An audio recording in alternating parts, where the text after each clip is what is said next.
I'm gonna talk to y'all while I beat this face real quick, or attempt to make my face look like a little better than what it's looking. Okay. So lately, I'm gonna tell y'all a story, but let me tell you something else. Lately, I've been real like, am I going to hell? I don't want to go to hell. Like for real, like it's caught up and as determined and as strong as my walk is and everything. I still be like, Lord, I be trying, Lord. I be trying to do right. I don't want to go to hell, Lord have mercy. I don't want to go to hell. And I swear I be trying to do right, and I still be doing stupid stuff, and I still be doing wrong, and like, what's going on with me? Like, what's happening? And it's just been like a real fear of mine, like for the past couple of weeks. And I just was like talking to God and telling them, and I know he heard me because he spoke to me today, and I just want to share this with y'all. But I want to share the story that came up in my head as I was talking to my friend. So,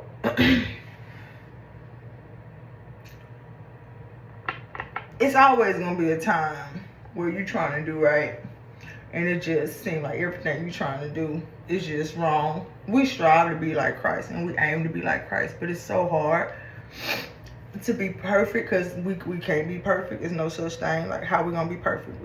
It's impossible. We can't be perfect, right? So all of a sudden I'm struggling like with God. I know I'm saved. I know I'm walking holy. I know I'm trying to do all these things, but I feel like I still mess up, and only the holy will see your kingdom. So what how do I do this? You know, like I feel like, am I set up to lose? Like, what's happening? And I'm not set up to lose because you want me to win. It's just all kind of thoughts. Like, I don't know who they coming from and what's going on, but I know it's prevalent and it's on my mind, right? So I'm asking this question of, how do I know I'm not going to hell? How do I know that what I'm trying to live by and what I'm trying to do is enough to please you, God, where I'm not going to hell? And so this is what God gave me this morning, and it was so beautiful because I was really stressed out about it.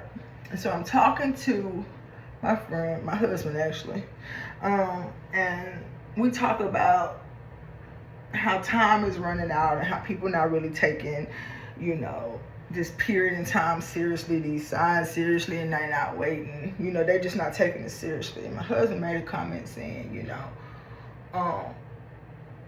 I mean, what else do you want? What else do you want to get your life right? And then I said, I said, we need to understand that the time is now. And he was like, yeah. And I was like, no, I'm talking about in comparison to when God could have came and got me. Like, the fact that he's dealing with me now and has came to me now and has given me enough time and enough grace to do what I need to do now. He was patient with me because he could have came a long time ago and took me out of this earth and took me off this world with no chance to ever repent, live right, try to get it right. I wasn't always who I am now. I was always a different person at different parts in my life. But it was certain parts. Let's talk about it. Let's keep it 100 because I'm her. I'm the 100 girl. Let me tell you a story.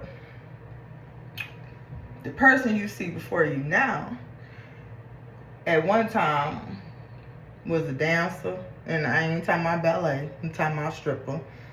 At one time, was doing all types of drugs. Ecstasy was my favorite. Drink was my second. Did a little powder every now and then because that's what you do when you're in that type of lifestyle. You do uppers. But at the same time, when I was doing all that, while I'm doing this, I'm also in the church. I'm also leading praise dance ministry. I'm also in the church every Sunday, Wednesday, Thursday, Saturday to teach praise dance. I'm also in charge of people's children and respecting people's children and protecting people's children and being that role model and that figure and everything I was supposed to be within the church because this is what I'm supposed to do. Finding myself justifying, well, yeah, I'm stripping, but I'm also serving God. Yeah, I'm stripping, but this money also bless a lot of people's children at that church. Yeah, I'm stripping, but this and this and this. Or, yeah, I'm doing drugs, but I'm also on time for church every Sunday. I'm also at Sunday school. I'm also here at 7 o'clock in the morning. Like, I'm active in the church. So, what's the problem? At that time, I'm not seeing the problem. And when I was speaking about it today, it just brought me to tears of just overwhelming joy and gratefulness, because what I realized is that God not giving you time for him. He giving you time for you. And there's a verse that he brought to my remembrance where he says, "Depart from me, I do not know you."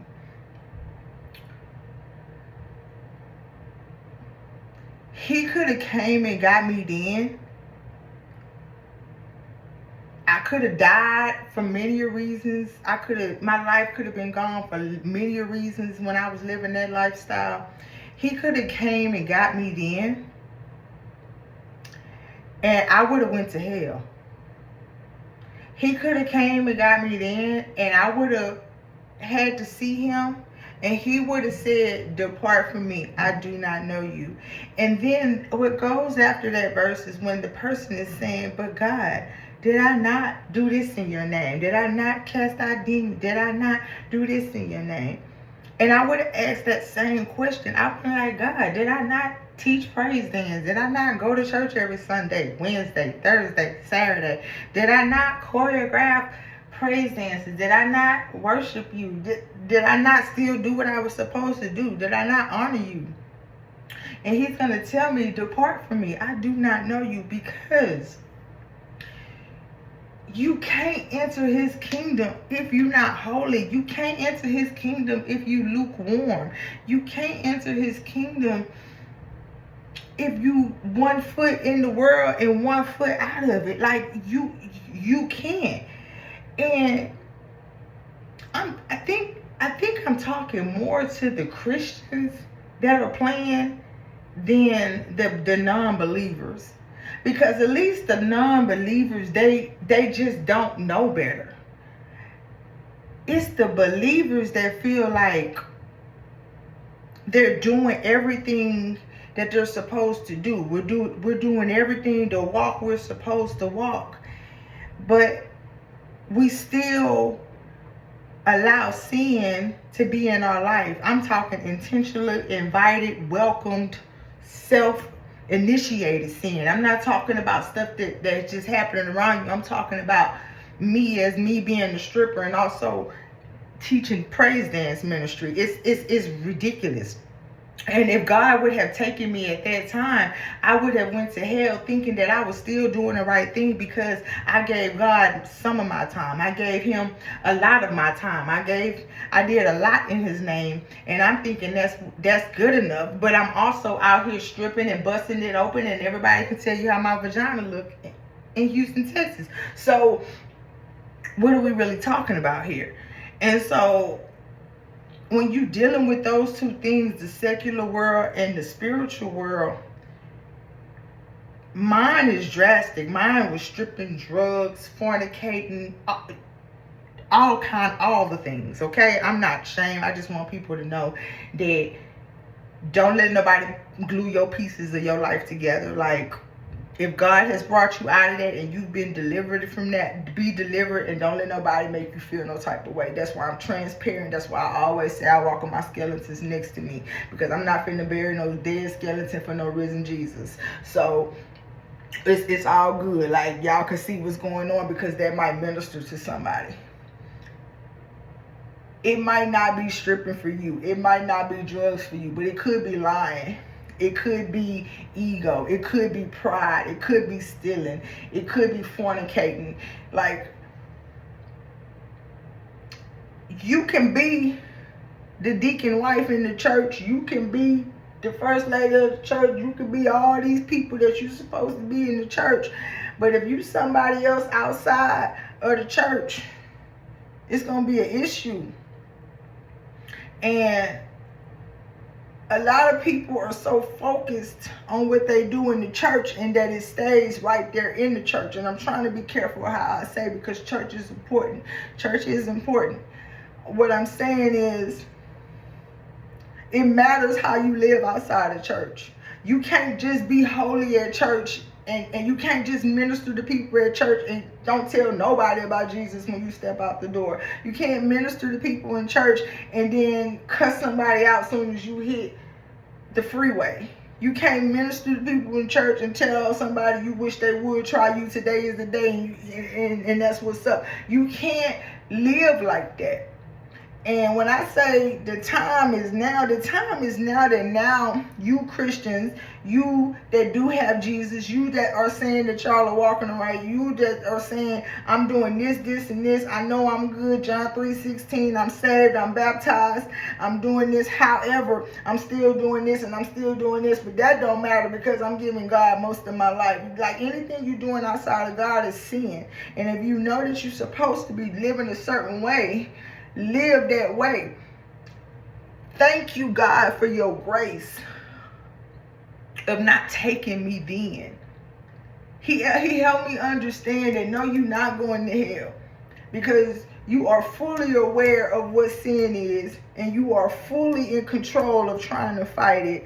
And that is your everyday task, to fight sin and to walk more like Jesus. You are not double dipping. You are not in the world doing everything you can do of the world and then still trying to worship me and saying, he said, are you lukewarm? That's not good. You got to be hot or cold. You got to pick one. You got to do something. You got to be refreshing or reviving. That's what hot or cold means. You need to be refreshing of the word, or you need to be reviving the word. But you can't just be sitting up here sitting in the word and just, well, I love the Lord, but I'm going to go shoot this hair on. I love the Lord, but I'm finna go have an orgy. Like, you can't do it. And you know better as Christians. This message is for people who think that they doing it right, but they not doing it right. And I don't want God to say, depart from me, I do not know you, because you feel like you doing just enough to stay in God's good graces when you have to give up everything. You can't just do that.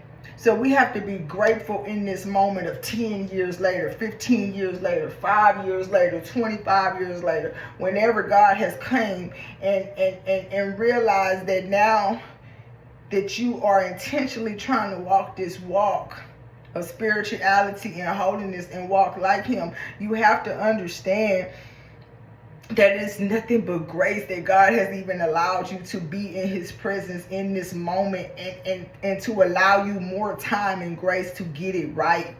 He could have got you when you was fornicated. He could have got you when you robbed that person. He could have got you and took you when you got shot. He could have got you and took you when you got molested, but he saved you. He preserved you. He gave you time. Year after year you playing. Year after year you half doing it. Year after year you going to church and lying. Year after year you going to church and stealing. Year after year you going to church and sleeping with people in the church.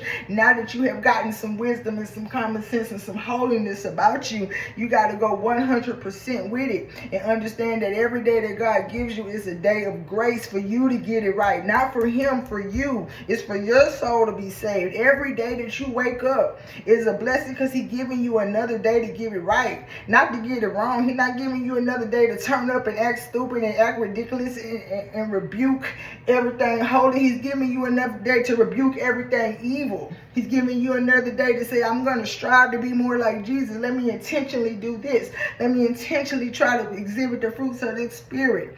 Let me intentionally try to exhibit love, healing, peace. Be someone of peace and not of anger. When I say it's too late, it's not even just about it being the end days and the tribulation period here, and we clearly living in our last days, and the revelation that I'm going to preach to y'all through over this time that God has given me. It's about the appreciation of the grace that God didn't take you when you didn't know no better. God didn't take you when you thought you was doing something, you weren't doing nothing. God didn't take you when you could have went straight to hell. You still here. And now that you know the differences between the way you act then and now, and that you know the heaviness of your soul, you know the heaviness of, if you don't do this, you will go to hell. Eternity is a long time to think about something that you should have done. So when I tell y'all, I was sitting up here like, Lord, that was a lie I just told. I don't even know why I told that lie. And you say lies can't go to heaven. Help me. I'm really scared.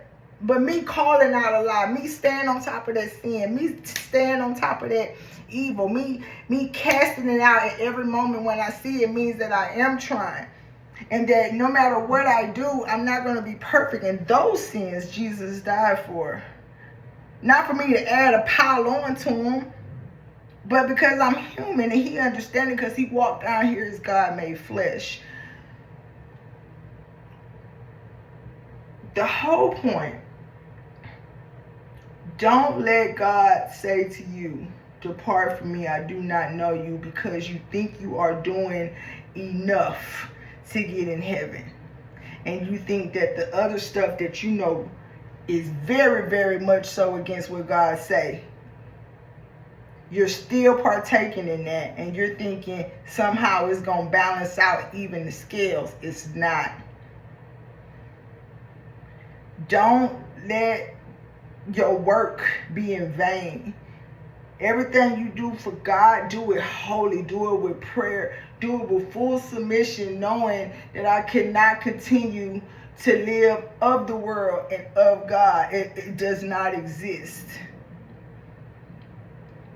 When I say it's too late for you to waste another day of God's grace that he has given you to get it right.